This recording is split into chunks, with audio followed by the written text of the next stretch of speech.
What it do, Sonnie Babble. We're here with the Gnice TV for the WussDaDeal series. Long overdue. Man, I love it, bro. Let's get to it. Big eyes and big E's. I go to war when I get bored, no need to even score. Take it by force, all I remembered when I buried his corpse. I'll be here for millenniums, put that right there on Harrison Ford. See, my Falcon got more traction than he can endure. Man, from San Bernardino, California, man, born and raised. I would say that it's my city. I sound like my city, you know, I sound like where I'm from. Real grimy, but also what people don't know about my city is it's beautiful. It has its ups and downs, and I think that can best describe my sound. You know, like I can talk about my ups and my downs through life. I can be vulnerable. I can also have fun, be turned, be grimy. So yeah. I said the fuck we talking about if we ain't trying to get the business. I love that they think I'm the underdog just based on my appearance. You haven't heard I turn a dang dollar when the clock is ticking. When I finish, they gon' be like, hey, Sonny, you mine. I said we gon' catch him slipping when I hit him with this Blunderbuster. Shoot it like a cannon, I'm cold as drum. I don't like to fight, but when I do, I got the boldest thumper. She be going dumb from my dick, I got her going dumber. Victory come galore, Ebati life for you boys. I don't do beef anymore, but I stretch my time to make sure that my Nina carry 10 that's more fantastic than 4. You know, as a boy, I had a great relationship with my father. Like, that was my best friend. I wanted to be like my dad. So, you know, he was in the studio late nights up with his friends. They were always recording. And I just remember, you know, like looking at that, being inspired. Wanted to be like that. Like, hey, I want to be like my dad. And you know, he was an engineer. He produced a little bit, not too much. And then he put together like a record label. Eventually, he would go into the marketing side of things. But early on, he was a rapper. And so, you know, I was 6, 7 years old, always around that. And, you know, what's funny, what a lot of people don't know is my mom, she's a choir singer. And so my dad was a rapper and my mom was a choir singer. Going back to when I was young and just wanted to be like him, I was always behind him. Even when, you know, he was a rapper, when he was engineering people, when he was producing, I was always around. And so eventually, you know, just being a fly on the wall to asking him questions like, hey, how do you do this? And at that time, bro, we were recording off a fucking free program on Xbox or PlayStation. And so he was just kind of getting it out the mud, right? And it taught me, you know, that you can do a lot with not too much resource, right? You can get things done with not needing to spend the most money on this equipment, that equipment. And eventually it took me to, you know, learn how to do everything the proper way. I've had other mentors as well, but yeah, just sitting behind him as a kid, he would tell me, hey, look, you know, when you're in here with an artist, you make sure that he gets great takes. A lot of the times, engineering, yes, it does have to do with the way quality sounds, but it depends on the relationship you build with the artist. So is the artist comfortable enough to come in here and lace up a good verse? Is it gonna sound good? You know, is he comfortable with you? A lot of times, new engineers do is they oversimplify, right? Like, I gotta have the best equipment. I gotta have the most expensive microphones. And what my pops taught me is none of that matters when it comes to engineering. What matters is the comfortability of the artist. What can you do for the artist to be comfortable to get the perfect take? And how many times are you willing to sit there and go again? So he taught me discipline through that. It's a lot of discipline, a lot of patience. And yeah, it eventually led me to becoming an engineer, a full-time engineer, opening up a studio, learning those traits as a young man.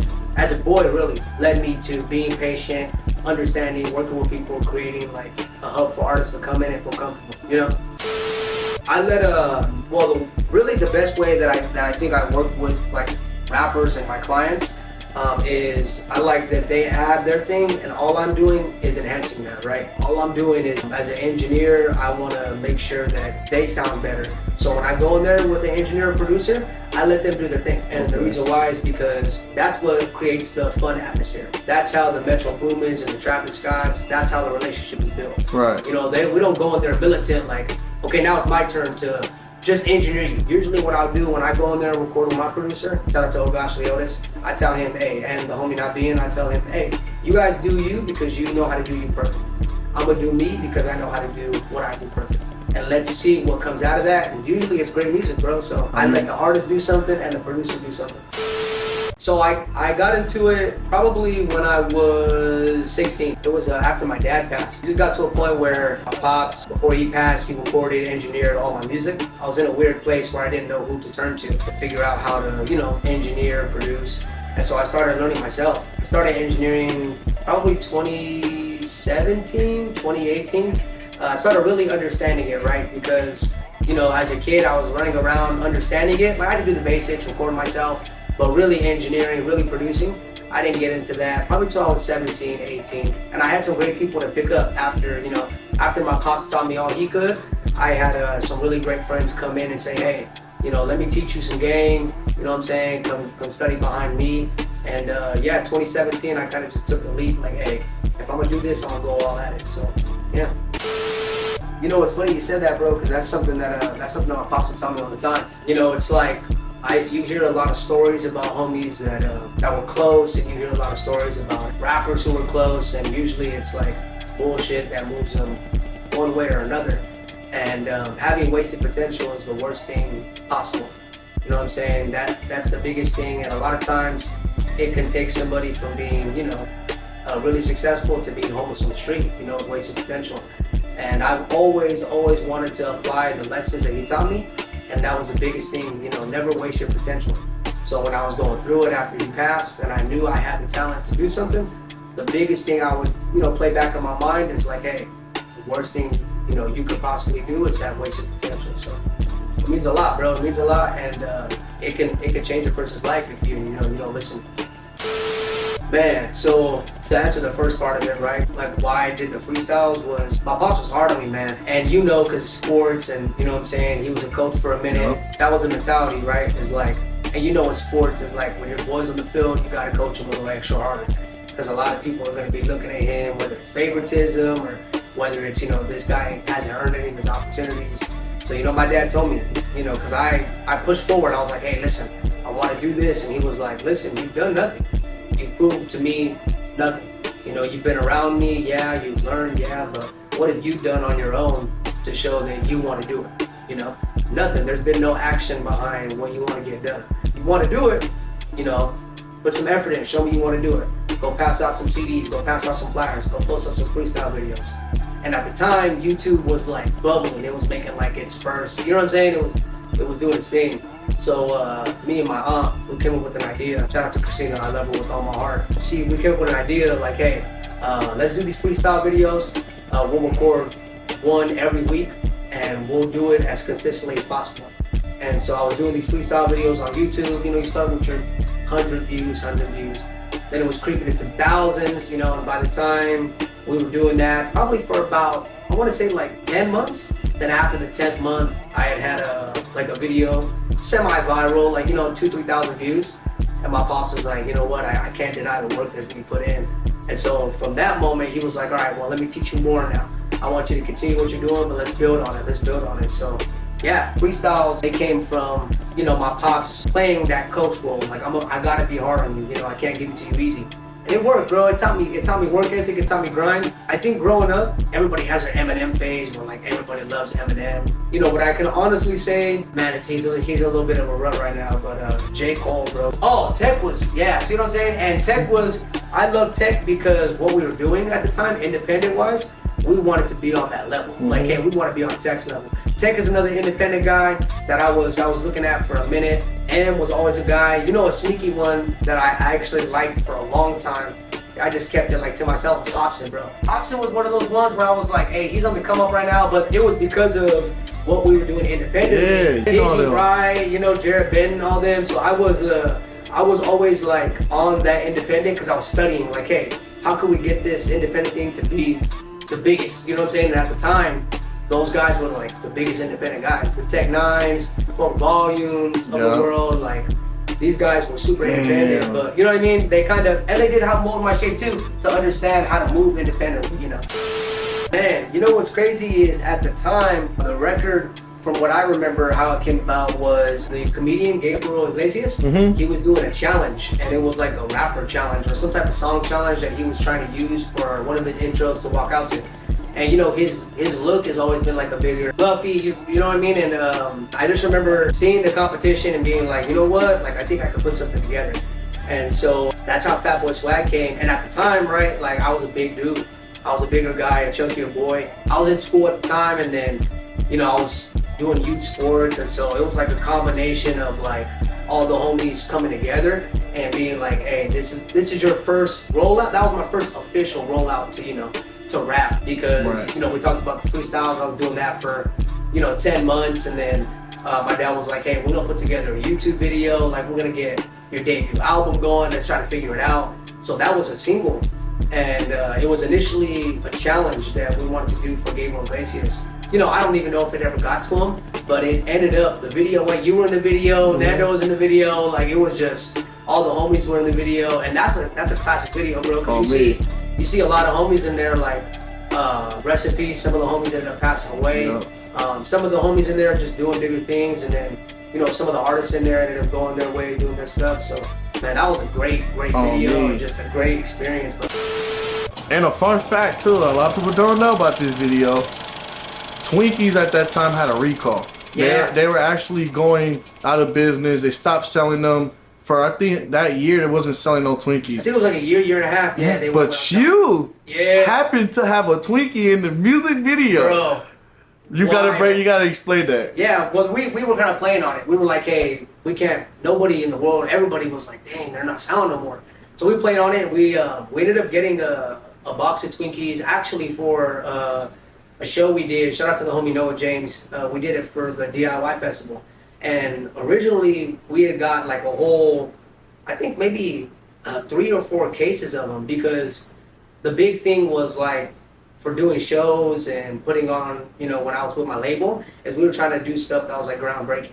And so when we hopped on stage, you know, Twinkies at this point, dead, gone, nobody knows about them. So we brought out 2 boxes of Twinkies and we started throwing them in the crowd. And I mean, like, the whole crowd, bro, started going nuts because, like, you know what I'm saying? They're discontinued, you know? And so everybody's like, dang. So then we had a leftover box and we shot the music video. And I was like, man, that'll be a cool little scene to just add that into it. You know, the world's kind of already talking about it. So, yeah, it's a hidden gem in there. I think now they're back. But they're back.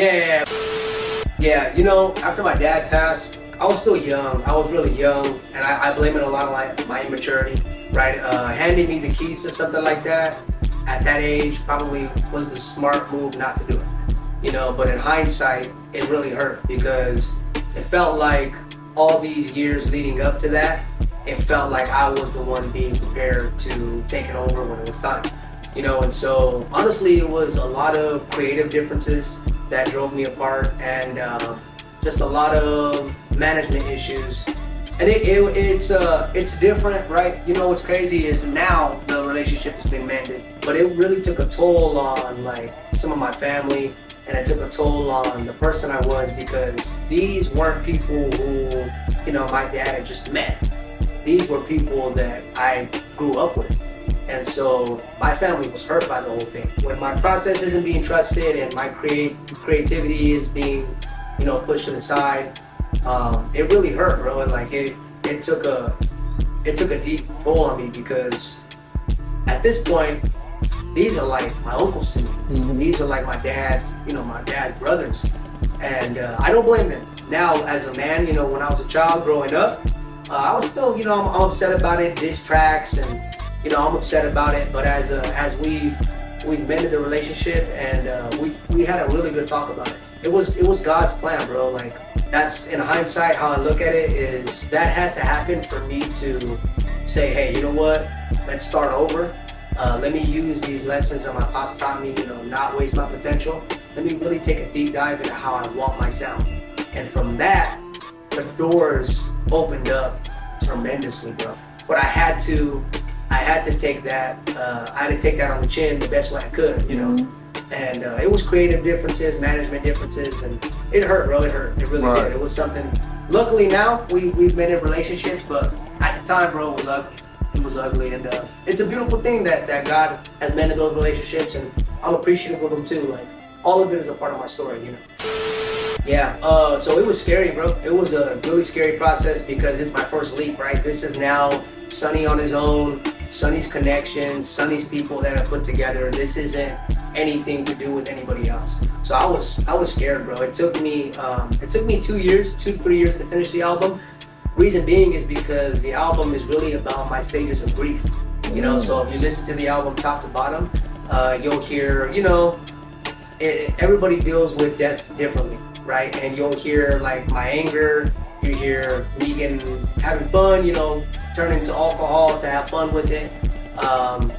You'll hear, you know, some sentimental tracks. My mind stayed like free falling. Like it was a track where I finally opened up about like some of the hardships I had dealing with you know, my pop's passing point of view.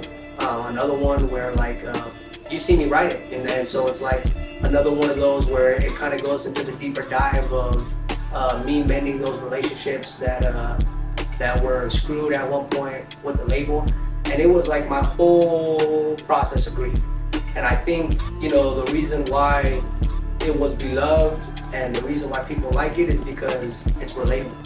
So the music is relatable rather than just being fun, or the music is just about this section, or the music is, you know, the album is relatable to people. And so when they hear it and they hear my story, they're like, okay, this makes sense, you know, and they get attached, they figure out who I am. Man, it was great, bro. Being alongside those guys too, you know, like being with the Dudas and being nominated with the Deuces and the Noahs and the Hit Boys, and you know what I'm saying, and you're taking home awards that these guys are taking home. It put everything into perspective for me. Like it was the perfect ending to that chapter of my life. You know, yeah. I go through grief. I have, you know what I'm saying, I put this album together. This album is about all the hardships I've been through after Pop's passed. You know, and I think when I was up there accepting the award, I said, you know, like, you know, my Pops was really known in the community, from marketing, from rapping, from just showing his face to, you know, investing into the youth, you know, youth sports. Like, he was a real big pillar in the community. And I think up there what I said is, you know, this is for like my family, my friends, but most importantly, like it had really felt like I took that home from my dad. Hell yeah. And it had felt like finally, after everything that I went through, you know, I knew already that the city was liking the music, but it just felt like being next to those guys, accepting that, like, hey, boom, stamp, like, you're doing it. This is, you know, you're one of those guys out here, bro.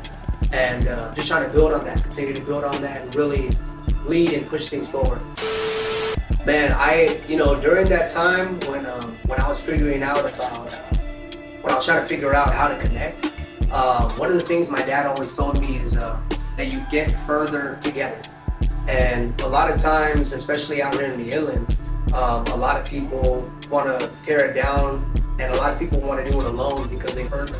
You know, together really pushes your sound and pushes other sounds to heights. You know, you can kind of get done faster, but that's not necessarily always the goal. It's how far can you take this? No. And so when I was creating the hub, I knew that I wanted to help and invest back into like the youth. So I wanted to invest back into the 12-year-old, the 13-year-old that was like me, trying to figure out, hey, what studio do I go to? There's no studios out here. Well, you know, Sonnie has his doors open at Rialto, or Sonnie got his doors open at Redlands. And so it's a big thing for me to give back to my community that way. Man, yeah, those two guys, bro, they have given me so much game, man, over like the past couple years. Really, you know, when Pops passed, right, I was sort of stuck in this, like, what's next? You know, I'm stuck. I'm still a kid, so I'm trying to figure out, like, what's next? And at that point, like we talked about earlier, some of the relationships that my Pops had, those were broken connections at this point, you know. And so I'm kind of sitting here, I'm a kid, I'm like, hey, who can help me? You know, I'm just trying to figure this out. And I'll never forget, I went to a show at the Orange Show, and Leo was doing a beat set. I just remember listening to his beats, and I was like, damn, he's nice. Like, this guy is nice. This is before the Bay record. This is before the placement started happening. You know, this is before the stuff he did with Tech. Like, this is, you know, kind of before it happened. Right when he got off stage, I go, you know, hey, I'm Sonnie. He goes, oh, I know you. I know your Pops. You know, I've known your Pops for a long time. You know, you want to come to my studio? Let's do some stuff. You know what I mean? He took me in when I was first coming back to the scene, and he's never turned a cold shoulder, bro, at all. Like, after all these records he's doing with all these people in the world and the placements he's getting, eventually I would meet Nabi through Leo and my good friend Jay Kasai. You know, Leo and Jay, they kind of gave my blessings to him, like, hey, you know, Sonnie is like, you know, one of these guys, you know what I mean? And I'll never forget the first night I hung out with Nabi too. He took me to my very first like studio, where, you know, you walk down the hallways and there's DJ Khaled plaques and, you know what I'm saying, like records, right? And we were always like trying to link up to get something together. We were like, hey, let's link up, let's try to do this, you know what I'm saying? And we just, our schedules could never meet. And then really, for the album, I knew, I was like, man, who's one of those producers who I could really build with? And I hit him, bro, and I go, hey, you know, I know we've had a relationship for a minute, like we should get one in. And then, honestly, we got a crazy record in, and I believe he got a couple placements for it on Timbaland's like Spotify playlist. And so he opened up doors and opportunities as well. And then through business, you know, I can call Naveen and ask him like, hey man, you know, can you connect me with somebody to look over this contract? Can you connect me with somebody, or you know what I'm saying? This guy came in here, how do I do this the right way? And him and Leo really gave me the blessings to do that. But when I was at that pivotal road where like I didn't know who to turn to, Leo opened his doors, and since then, bro, he is the most humble person I've ever met that has probably some of the biggest achievements for music. And same with Naveen. Like these guys, you would never think sitting in a room with them that they were Grammy nominated and this guy has this placement and he's working with him, and like they're just so open and honest. Like, yeah, someone had to, presented by Universe. Shout out to Adam. We took a lunch, we took a meeting, and he told me about it. He told me the idea that he had for it. And you know, I told him, I go, hey, like my whole goal has been to create a hub for artists to come in, record music and connect. And so I told him, I go, listen, my doors are open. You know, if you want to get this album done, right, and you need a spot for it to be recorded at, you know, go up to my studio and let's figure it out. And so I'll never forget the first session that we had with Duda. So Duda had laid down his part, and then we had sent it over to Spanx people. But yeah, just by the first session, hearing the song, hearing Duda's parts, I was like, yeah, this album is gonna be insane. And you know, it's a little ironic naming it Someone Had To, because it was getting to the point where somebody had to. You know, somebody had to set it off, and like we talked about earlier, bring people together. I went back to where I grew up at, bro, and like I got the blessings from everybody I grew up with, like, yo, let's bring out the lowriders, let's bring out the dirt bikes, like let's really go in. And so it was a beautiful thing. Like shout out to Dose too for doing the behind the scenes. Shout out to my boy Dose. Yeah, shout out to Dose, man, for even doing the behind the scenes. He pulled up and he got to see like the community come together for that record. You know, because Deuce, he's from the East, you know what I'm saying? And I grew up in the West. And so like for him to even show love, to come out, you know what I'm saying, the lowriders, nothing but positive vibes, bro. And it was a big record, like for me, for my catalog. And then just to be able to, you know, like we talked about, rap along and be with some of those guys, you know, because Deuce is one of those guys to pioneer, you know what I'm saying, and we'll push it forward. And to get on a record with him and help, you know, push the IE forward, not only does it help my brand, but like it helps the IE. Oh, me. And so like the visual, Adam shot the visual, you know what I'm saying, we put it together. We had a lot of the homies pull up, like the lowriders were there, and the record is crazy, bro. It's a fun record. It's a summer record for sure. So yeah, it's a crazy record, and the album is a I think it's a timestamp from like the start. I go to war when I get bored, no need to even score. Take it by force, all I remembered when I buried his corpse. I'll be here for millenniums, put that right there on Harrison Ford. See, my Falcon got more traction than he can endorse. Grim Reaper, time seeker, streets was always informed.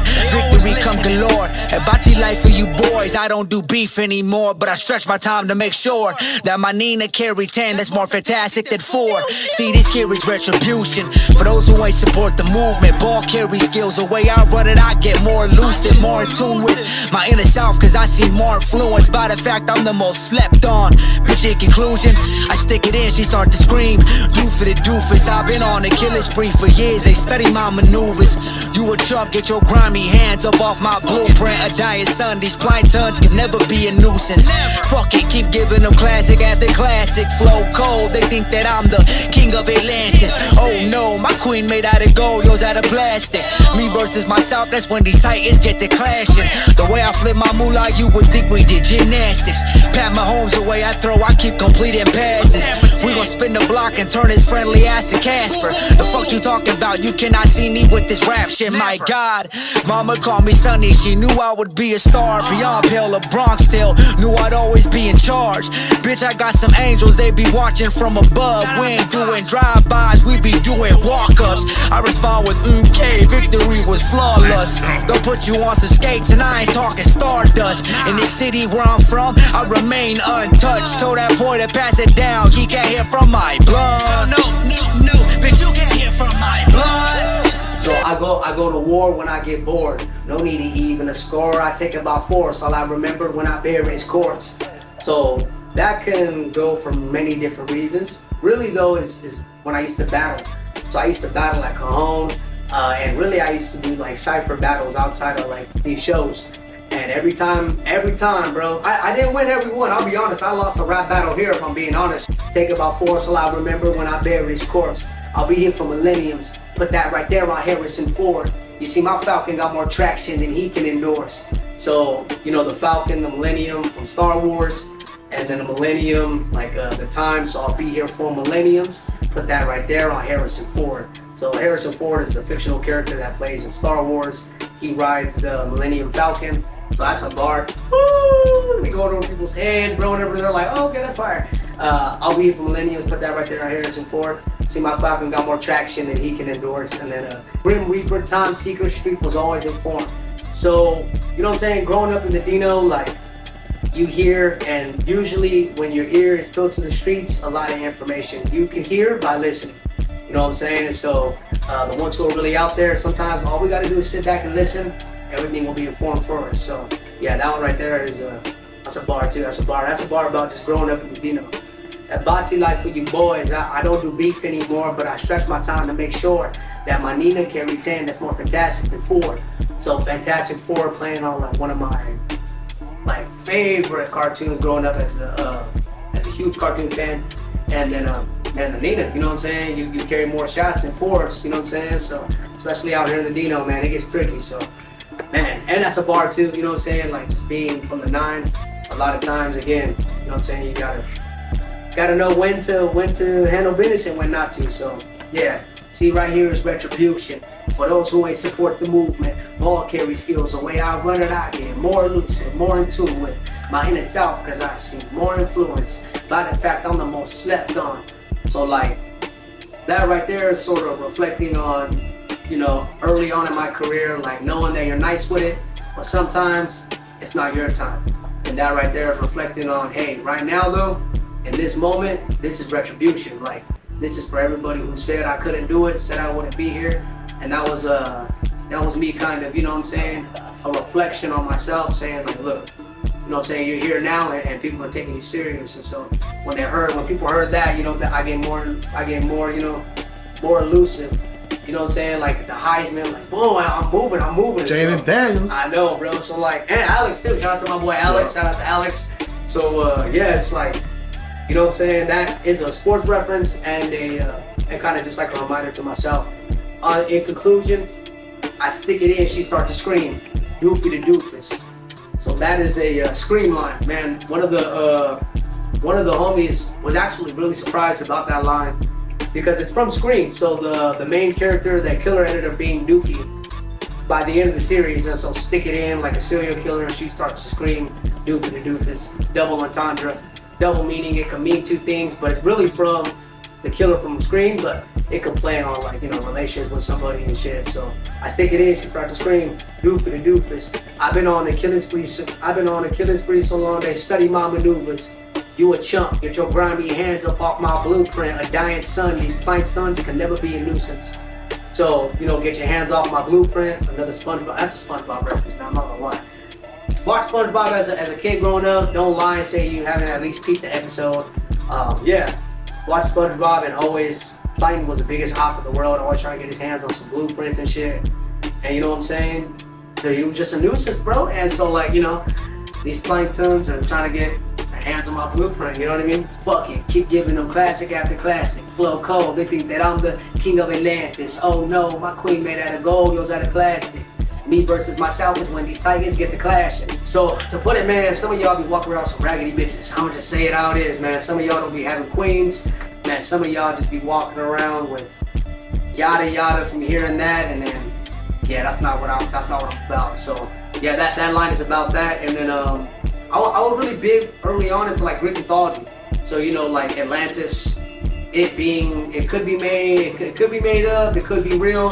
But I feel like, you know what I'm saying, they always talk about that being like an advanced species of humans before, you know, humans ended up reaching like a higher level of thought. So, you know, I'd be from Atlantis. I mean, I'm just a different breed, bro. So, especially when it comes to this rap shit, I try to be. The way I flip my moolah, you would think we did gymnastics. Pat Mahomes, the way I throw, I keep completing passes. We gon' spin the block and turn his friendly ass to Casper. The fuck you talking about? You cannot see me with this rap shit, my God. Yeah, you know what I'm saying? Just growing up where I'm from, man. A lot of like, you know, I try not to promote violence. You know what I mean? The best I can, but also I'm not a dummy when it comes to where I'm from. And you know, being where I grew up at, a lot of crime happened. And man, I even got some people that are super close to me that ended up doing some real hard time. And shout out to them, man. They know I got nothing but love for them. But yeah, that's a product of the Dino, man. You know what I'm saying? Like drive-bys and walk-ups, and you know, that's the reality of when you grow up in a city like that. You're gonna run into something when you grow up in a city like that. So I've had a couple situations, but fortunate and blessed enough to be here, okay? And then just, you know what I'm saying, with the smart still too, though. You know, I don't move stupid. You know what I'm saying? So mama called me Sonnie. She knew I would be a star. Beyond pale, the Bronx still knew I'd always be in charge. Bitch, I got some angels. They be watching from above. We ain't doing drive-bys. We doing walk-ups. Yeah, just again speaking a little bit about that. Ran into a couple of sticky situations, but man, blessed to be here, honestly. And just the shit before that though, Pat Mahomes, bro, so fucking cold, bro. Yeah, the Patrick Mahomes line could be a double entendre. You know, the way I flip my moolah, you would think we did gymnastics. Pat Mahomes, the way I throw, I keep completing passes. So like, you know what I'm saying? I'm 10 for 10 right now. Or right now, I'd like to say I'm 5 for 5. That's how many albums I came out with. I like to say I'm 5 for 5. 6 for 6 soon. They'll put you on some skates and I ain't talking Stardust. Those are for my Dino babies, bro. Man, long live Stardust before that thing burned to the ground, man. But if you're from the Dino, you know about that spot, man. Everybody used to go there, roller skate, just, you know what I'm saying? Everybody from each section would go there. It'd be great vibes. I remember, bro, back in the day, I used to have rap battles there and shit. And so, yeah, Stardust was one of those spots, bro. In the city where I'm from, I remain untouched. I told that boy to pass it down because he can't hear from my blunt. Yeah, man, just fortunate, thankful that like I know I'm one of those guys out here, but I don't move stupid, you know what I mean? I still move respectfully, and I try to, you know what I'm saying? I surround myself with great people, and I credit that for, you know what I'm saying, me being safe and just being a pillar and still being able to move around here with great people, because I'm not, you know what I'm saying, trying to promote anything I shouldn't, but also, again, a product of my environment. If you're from the Dino or you're from the inland, you know, it can get sticky if you're in the wrong situation. So I've been in a couple of them, but blessed to be alive, you know what I'm saying? Blessed to do my thing. So yeah, if we ain't cool, you can't hear from my blunt, bro. That's, you know what I'm saying? I'm not trying to share my blunt with nobody. So yeah, man, that's Fantastic Four type shit, man. Fantastic Four. Yo, what's the deal, man? I want to say thank you for this opportunity, first of all. More so than anything, bro, man, we family, and this means a lot to me. Pops is happy. I know we got so much more coming, man. Thank you guys for tuning in. You can catch everything Sonnie Babble, all DSPs, SONNIE BABBLE. My Instagram is Life is Sonnie, so LIFEISONNIE. Yeah, we got some things coming up in the future. Getting ready for another rollout, for my album rollout, and that one is gonna be huge. Yeah, Tower Babylon right now, you can stream it everywhere, except for Spotify. We ain't doing Spotify right now.